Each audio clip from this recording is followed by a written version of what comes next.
जैसे ही लगने लगता है कि ब्रेकआउट आया, कोई ना कोई नया केस हो जाता है। इस बार ये वीकेंड पे ये डेवलपमेंट आ गई। अब फ्राइडे के उस मूव के बाद और आज के इस रिएक्शन को आप कैसे देख रहे हैं?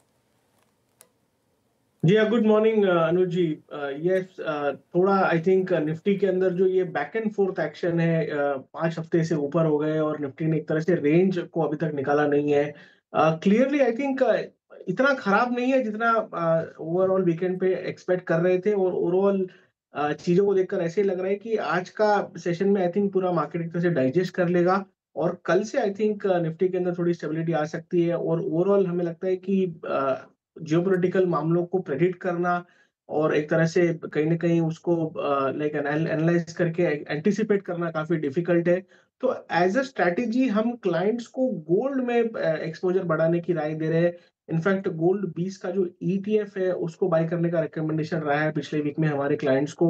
और ओवरऑल जब तक ये जियोपॉलिटिकल सिनारियो शांत नहीं हो जाता है या बिहाइंड रियर में मिरर में नहीं आ जाता है, तब तक आई थिंक गोल्ड 20 पर इन्वेस्टमेंट करके चल सकते हैं। तकरीबन 82 रुपीज 82 हाफ के आसपास ये चल रहा है।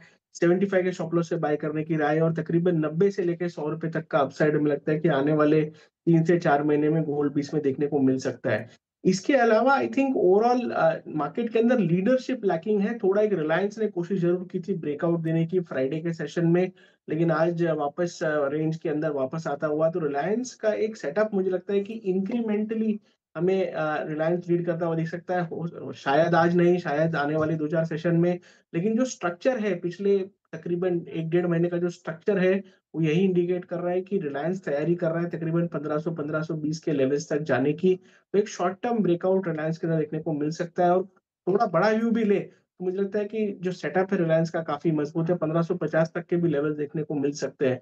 तो as an investor, as a investor आप इसे अक्यूमुलेट करें। एक बार फ्राइडे का हाई निकल जाता है, यानी कि फ्राइडे का हाई तकरीबन 1460 का था, 40 माफ कीजिए 1470 का था। 1470 के ऊपर आप एज ए ट्रेडर इसमें ऐड करके चल सकते हैं पोजीशंस, और हमें लगता है कि एक ब्रेकआउट यहाँ पर बनेगा, तो रिलायंस में ध्यान दिया जा सकता है लॉन्ग पोजीशंस के लिए। दूसरा, डिफेंस एज अ थीम में सभी लोग एक तरह से कंसेंसस ट्रेड बन के आ रहा है, लेकिन सेटअप चार्ट पे काफी बढ़िया लग रहा है। सबसे बेस्ट है एचएएल का। एचएएल को 5,000 रुपए के आसपास बाय करने की राय रहेगी। 4775 का स्टॉप लॉस रहेगा, और हमें लगता है कि तकरीबन 5500 तक के लेवल आपको एचएएल में तकरीबन 10 से 15 दिन में देखने को मिल सकते हैं। तो पोजिशनल बेसिस पे एचएएल इसी लेवल्स पे बाय किया जा सकता है। एज ए थीम हमें लगता है कि ये आउट परफॉर्म करके चल सकती है। और रिलायंस में आई थिंक एक कंडीशनल ट्रेड है जहां पर 1470 के ऊपर ट्रेडर्स को बाय करने की राय रहेगी। ओके, रिलायंस बात का व्यू है कंस्ट्रक्टिव व्यू। इस चैनल का स्वामित्व प्रबंधन रिलायंस इंडस्ट्रीज होल्ड करते हैं। कृपया एक निजी राय जरूर रखिएगा। राहुल जी, रहेंगे तो आप इक्विटी में ही ना, कोई कमोडिटी वोडिटी में जाने का मन तो नहीं है? नहीं नहीं, बिल्कुल इक्विटी में है दिल से। और जैसे short term thing, I think जैसे ही ये एपिसोड हमारे पीछे हो जाता है, 100% इक्विटी में फिर आ जाएंगे हम। ठीक है, चलिए। नहीं तो क्या क्या क्या गोल्ड की बजाय सिल्वर पे फोकस ना करें? सिल्वर ज़्यादा सब्सटेंशियल मूव दिया इसने, इस पर टेक क्या है आपका? या सिल्वर का लाइक एप्लीकेशन इंडस्ट्रियल ज्यादा है rather than safe haven. Silver में भी अच्छे मूव्स देखने को मिले हैं। इनफैक्ट टाइम टू टाइम हमने रेकमेंड भी किया है। लेकिन रिस्क रिवॉर्ड के हिसाब से आई थिंक गोल्ड बेटर है। सिल्वर में हमें लगता है कि अभी थोड़ा सा वोलेटिलिटी का राउंड रह सकता है, तो सिल्वर को अवॉइड कीजिए। लेकिन जहां तक गोल्ड का सेटअप है, पिछले सिमिलरली निफ्टी के हिसाब से काफी मूवमेंट देखने को नहीं मिला है, कंसोलिडेशन रहा है।